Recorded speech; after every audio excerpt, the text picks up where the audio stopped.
Hello everyone, welcome back. In our last video, we have already seen in the lesson The Call of the Soil, A Scent of Rice. This lesson is written by Venkatesh Iyer. And in this lesson, he just sharing his experience about organic farming. So at first time, he just doing his farming, and then he just telling us about his experience that how he just took the crop of that moong. And then Morudada just advised him in the first time the broker whose name is Morudada. Now the writer is telling us in this lesson, यहाँ पर writer हमें ये बता रहे हैं कि वो जो ब्रोकर थे दैट्स नेम इज मोरूदादा। मोरूदादा ने जब इनको वो लैंड लेकर ली थी, दैट इज फार्म लेकर दिया था, परचेज करके दिया था, he was a broker actually. And at that time, Morudada just advised the writer to take the crop of that moong. So at first, the writer was not ready for that one because he was just trying to take or gain more knowledge by reading the books also. But still, Morudada advised the writer to take the crop of moong so that, and he again advised the best seed of that moong would be getting from Surat, that is situated in Gujarat. So now the writer went over there in Surat and he just bought near about 10 kilograms of moong over there. And then Morudada just rented his own tractor to the writer, and the writer just plugged the land and he just quickly just sowed the seeds of that moong. So now when it was actually the best season for moong sowing. अब यहाँ पर actually ऐसा होता है कि जो writer को यहाँ पर मोरूदादा एडवाइस करते हैं कि उन्होंने किसका क्रॉप्स लेना चाहिए, यहाँ पर मूंग का, बिकॉज वो जो सीज़न था वो सीज़न बेस्ट था मूंग का प्रोडक्शन लेने के लिए, मूंग का क्रॉप लेने के लिए. और यहाँ पर मोरूदादा फिर से उनको एडवाइस भी करते कि उनको जो बेस्ट सीड्स है उस मूंग का वो उनको कहाँ पर मिलेगा, वो उनको मिलेगा सूरत में, जो है गुजरात में. अब वहाँ पर राइटर जाते हैं सूरत में और वो जल्दी से वहाँ से 10 kg मूंग की सीड्स वहाँ से परचेज करते हैं और वहाँ पर वो अपने खेत में प्लांट करते हैं.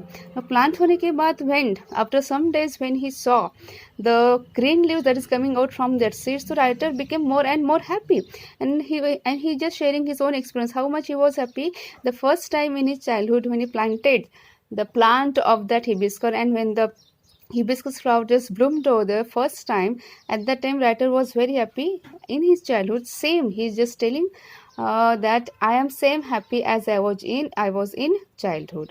अब राइटर ये बोल रहे हैं कि उन्होंने जब बचपन में एक प्लांट लगाया था हिबिस्कस का, जिसको हम कहते हैं चाइना रोज भी कहते हैं, तो वो कह रहे कि चाइना रोज लगाने के बाद वहाँ पर जो प्लांट लगाने के बाद वहाँ पर कुछ दिनों के बाद जैसे फ्लावर आया था उस चाइना रोज का, दैट इज कॉल्ड हिबिस्कस का. तो हिबिस्कस का फ्लावर देखने के बाद जितनी मुझे खुशी हुई थी बचपन में, उतनी खुशी आज मुझे हो रही है जब मैंने देखा कि वो जो मूंग की सीड्स मैंने प्लांट की है मेरे खेत में, और उस मूंग की सीड्स को what are coming out, the green leaves were coming out, and that's why he is saying that I am very much grateful to Moru Dada. Now we will move ahead. We will start this paragraph a few days later. We already seen this one. So हम देखेंगे यहाँ पर. और फिर से बोले कि वो विले पार्ले में रह रहे थे Mumbai. So he is just sharing his experience of that one. Now we'll see this one the next thing. The next thing Morudada wanted to do was spray some pesticides on the plants. He claimed that it would give a higher yield. This was something we did not want to do. Now he just at first time the writer listened the advice that was being given by Morudada, but now Morudada wanted that writer should spray some pesticides on that moong field. अब यहाँ पर जो मोरूदादा advice करते हैं writer को कि ये जो मूंग के उन्होंने जो सीड्स लगाए थे, जो वहाँ पर ग्रीन लीव्स आई थी, तो यहाँ पर मोरूदादा का कहना था कि हमें क्या यूज़ करना चाहिए, वहाँ पर पेस्टिसाइड्स यूज़ करना चाहिए. पेस्टिसाइड्स का मतलब होता है केमिकल हम जिसको बोलते हैं स्प्रे, वहाँ पर हम लोग करते हैं, दैट इज कॉल्ड पेस्टिसाइड, जिससे वहाँ पर कीड़े यहाँ पर जो होते हैं वॉर्म्स वगैरह वो नहीं लगते, to protect the plants from that one. He claimed that it would give a higher yield. अब मोरूदादा का ये कहना था कि अगर हम लोग वहाँ पर, मतलब अगर राइटर वहाँ पर पेस्टिसाइड्स यूज़ करते हैं प्लांट्स के ऊपर, तो उसका बेनिफिट ये होगा कि वो जो प्लांट्स आएंगे वो ज़्यादा अच्छे आएंगे और ज़्यादा अच्छा क्रॉप्स उन्हें मिलेगा.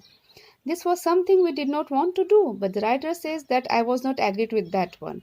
राइटर कह रहे कि मैं उस चीज़ को लेकर तैयार नहीं था, because I don't want to spray some pesticides on that moong field. We were clear that we would not use any chemicals and tried to explain it to him. Now, the writer was not agreed with Morudada, and he was just trying to explaining Morudada that without pesticides also he can grow. The crops very well. अब यहाँ पर writer Moru दादा को बार बार समझाने की यही कोशिश करते कि हम लोग अगर पेस्टिसाइड्स भी यूज़ नहीं करते हैं तब भी हमारा जो खेत है, हमारा जो फील्ड है, हमारा जो क्रॉप है, वहाँ पर हम लोग उसका प्रोडक्शन बहुत अच्छे से ले सकते हैं। He reacted as if we had suggested harakiri. अब जब राइटर बार बार the writer is explaining again and again to Moru Dada that pesticides is not useful, not beneficial for the plants, for the crops also, but still Moru Dada was not ready to accept this thing. तो यहाँ पर मोरू दादा उस चीज़ की comparison किसका करते हैं? Harakiri. Harakiri is a kind of suicide that was being practised in Japan. Harakiri एक ऐसा वर्ड है जिसको जापान में यूज़ किया जाता था बहुत प्रीवियस पीरियड में, प्रीवियस एरा में, जहाँ पर हैराकिरी का मतलब ये होता है कि जहाँ पर लोग खुद से ही खुद के स्टमक पर वो जो स्वॉर्ड होते, तलवार होती, वो डालते थे और खुद का पेट फाड़कर वो लोग सुसाइड करते थे। That is called harakiri. अब जब राइटर यहाँ पर बोल रहे हैं मोरू दादा को कि पेस्टिसाइड्स यूज़ नहीं करना चाहिए, और मोरू दादा का ये कहना था कि अगर हम पेस्टिसाइड्स यूज़ करते हैं तो शायद से जो हमारा क्रॉप है वो क्रॉप बहुत अच्छी तरीके से आएगा। जब राइटर डिनाई करते इस चीज़ को, जब the writer denied this thing, at that time Moru दादा उस चीज़ मतलब पेस्टिसाइड्स यूज़ ना करने का मतलब होता है कि हैराकिरी मतलब हम लोग क्या करें, हम लोग खुद के हाथ से हम लोग सुसाइड कर रहे हैं। सो that's why Moru Dada just compared this thing to harakiri. It took a lot of convincing to ensure that Morudada and his friends did not use any chemicals on the farm. They refused to understand how crops could grow without sprays. अब यहाँ पर मोरू दादा को बहुत writer convince करते हैं, means rather just trying to convince Moru Dada not to use that pesticide, but Moru Dada at first sight he was not ready. So again writer was again and again convincing to Moru Dada. अब यहाँ पर हो रहा है ऐसे कि यहाँ पर राइटर बार बार मोरू दादा को वही समझाने की कोशिश करे कि पेस्टिसाइड्स या फिर जो केमिकल फर्टिलाइजेशन होता है, it is not useful, it is not beneficial for crops. But Moru दादा और उनके कुछ जो ऐसे दोस्त थे, जो फ्रेंड्स थे, they were not ready to accept this reality कि नहीं, पेस्टिसाइड्स के बिना तो क्रॉप्स हो ही नहीं सकता है. So they were just trying to convince in the writer no he should use pesticide. फिर यहाँ पर राइटर कन्विंस करने की कोशिश कर रहे थे मोरू दादा को कि नहीं, हम लोगों को पेस्टिसाइड्स यूज नहीं करना चाहिए. So here they refuse to understand how crops could grow without sprays. अब मोरू दादा और उनके जो कुछ साथीदार थे, जो दोस्त थे, उनके जो फ्रेंड्स थे, वो लोग एक्सेप्ट करने को तैयार नहीं थे. उनका यही कहना था कि हम पेस्टिसाइड्स के बगैर हम लोग किस तरीके से अच्छे क्रॉप्स ले सकते हैं, हम लोग कैसे अच्छी फसल ले पाएंगे. Contrary to what everyone had told us, nature did her job and she needed no bribes to get the work done. And the writer is saying कि जो बाकी के लोग थे, who's in the support of the writer, उनका ये कहना था कि nature did her job, मतलब जो nature है वो अपना काम करती है. So we don't need to do such kind of bribes. Bribes का मतलब है we don't want to use such kind of pesticides or chemical fertilizers for growing more and more plants or crops. अब writer के जो supporters थे या फिर कुछ लोग ऐसे थे उस गांव में, उनका ये कहना था कि नेचर जो है, नेचर अपना काम करेंगे, तो इसलिए हमें कभी पेस्टिसाइड्स यूज़ नहीं किए तब भी हम जो खेत में जो फसल ले रहे हैं वो फसल अच्छी ही आएगी. Soon it was harvest time and we managed a respectable 300 kilograms. अब खेत हुए, क्रॉप्स हुए, उसके बाद ये जो हुआ कि हार्वेस्टिंग का टाइम आया था, और हार्वेस्टिंग के टाइम होने के बाद उन्होंने क्या देखा, writer saw that they have just yield near about 300 kilograms. उनके यहाँ पर 300 किलोग्राम का क्या हुआ था, मूंग का प्रोडक्शन हुआ था. And that was a very surprising thing for all those who are just denying that pesticide should not be used. An awful lot of moong and with it a lot of confidence. Now the writer is saying कि बहुत बड़ा हमको मूंग का production मिला था and that just built up our confidence. अब writer क्या कह रहे हैं कि वो जो मूंग का प्रोडक्शन था, जो हमने पेस्टिसाइड्स यूज़ किए बिना जो मिला था हमें 300 किलोग्राम, ये देखकर हम लोगों का कॉन्फिडेंस और ज़्यादा बढ़ गया. Now I was certain the land was fertile and that it was possible to grow crops without chemicals. अब राइटर का ये कहना कि अब हम लोगों का ये मतलब कॉन्फिडेंस भी बढ़ गया था. I was just certain, I was just definite with my opinion कि हम अब क्या कर सकते हैं, हम किसी भी केमिकल्स को यूज़ किए बिना, किसी भी फर्टिलाइजर्स को यूज़ किए बिना, यस, हम अच्छी फसल खेत में ले सकते हैं। And it was a major moral boosters, and that's the writer is saying कि हमारे लिए सबसे बड़ा बूस्टर था। It was a moral booster, मतलब हम लोगों का मॉरल और ज़्यादा बढ़ गया था। It was kind of a booster, booster in the sense जो आपको एनकरेज करता है, ज़्यादा से जो बूस्ट करता है आपको, that is called booster. And that's what the writer is saying कि yes, this thing just encouraged us to do the farming without using any pesticides or without using any chemical fertilizers. Now the scent of rice. अब scent of rice that अब हमने देखा था अब तक कि the writer was taking the crops of moong. Now he is talking about rice, that is called the scent of rice. So we will move ahead. The first year I was late for the rice sowing season and had to resort to growing the GR variety. अब writer यहाँ पर बोल रहे हैं कि पहले साल जब उन्होंने स्टार्ट किया था इल्ड करना या फिर अपने खेत फसल को लेना, एट दैट टाइम उनको मतलब rice sowing in the sense he was trying to take the crop of rice, वो खेती करना चाहते थे चावल की, but it was too late for that sowing, लेकिन वो बहुत लेट हुआ था राइस की खेती या फिर चावल की खेती करने के लिए. And he just wanted to grow, that is GR4.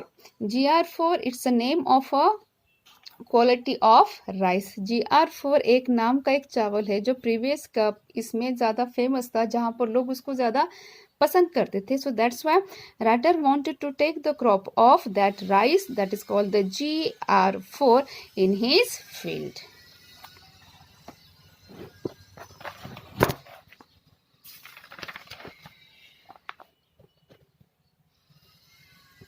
So was short term and recommended by the agricultural officers at Kasbar.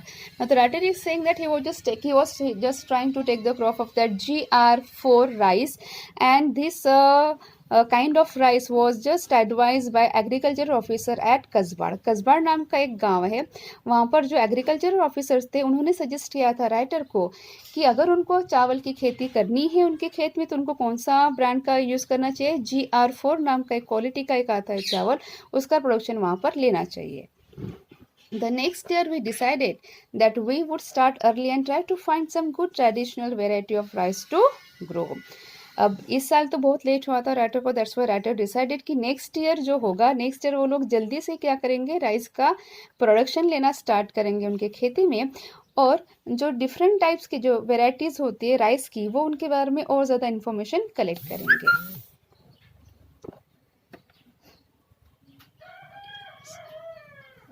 We had read about traditional varieties of rice and knew that they did not require various inputs of fertilizers. After some days, writer came to know that there are some traditional varieties of rice और जिसके लिए उनको ज़्यादा से ज़्यादा fertilisers use करने की ज़रूरत नहीं है. कुछ दिन के बाद जब उन्होंने बहुत सारी इन्फॉर्मेशन कलेक्ट की, नॉलेज गेन किया, तब उनको ये पता चला कि कुछ जैसे ट्रेडिशनल जो होते हैं राइस जो यूज़ किए जाते हैं गाँव में या फिर कहीं पर भी, वो राइस को फर्टिलाइजर्स की ज़्यादा ज़रूरत नहीं होती है. These varieties were also quite strong and resisted pest. अब ये जो वैरायटी थी, जो ट्रेडिशनल राइस था, इसकी जो वैरायटी थी, जो क्वालिटी थी उस राइस की, वो बहुत स्ट्रॉन्ग थी. एंड रेजिस्टेड पेस्ट, मतलब ये पेस्ट को रेजिस्ट भी करते थे. We were sure that it was this type of rice what would grow well in a farm where we did not use any chemicals at all. अब writers के लिए कि हम लोग बहुत श्योर थे इस चीज़ को कि हम जिस टाइप का राइस अपने खेत में लेंगे, उस राइस को हमें किसी भी चीज़ का केमिकल्स को यूज़ करने की ज़रूरत नहीं होगी. Our previous year's experience and how ill had taught us a lesson, and we were sure we would not plant hybrids this year. Now the writer is telling us कि last year हमने जो किया था, इन the sense जो मूंग दाल का हम लोगों ने प्रोडक्शन लिया था, उससे हमें ये पता चला था कि how the crop should be taken in the field, की क्रॉप्स कैसे लेने चाहिए फील्ड में. एट द सेम टाइम क्यों बोले कि अब हमने डिसाइड किया हम लोग किसी भी हाइब्रिड हम प्लांट इस साल नहीं करेंगे. So this is all about the lesson, all about the paragraph that we have been seeing, and in this paragraph that is just telling about the variety of rice, and then in the next paragraphs we will see how the writer just trying to search the new kind of rice that's name is kasbai. So if you guys understood this one, in our next video we will see rest of our paragraphs. Thank you.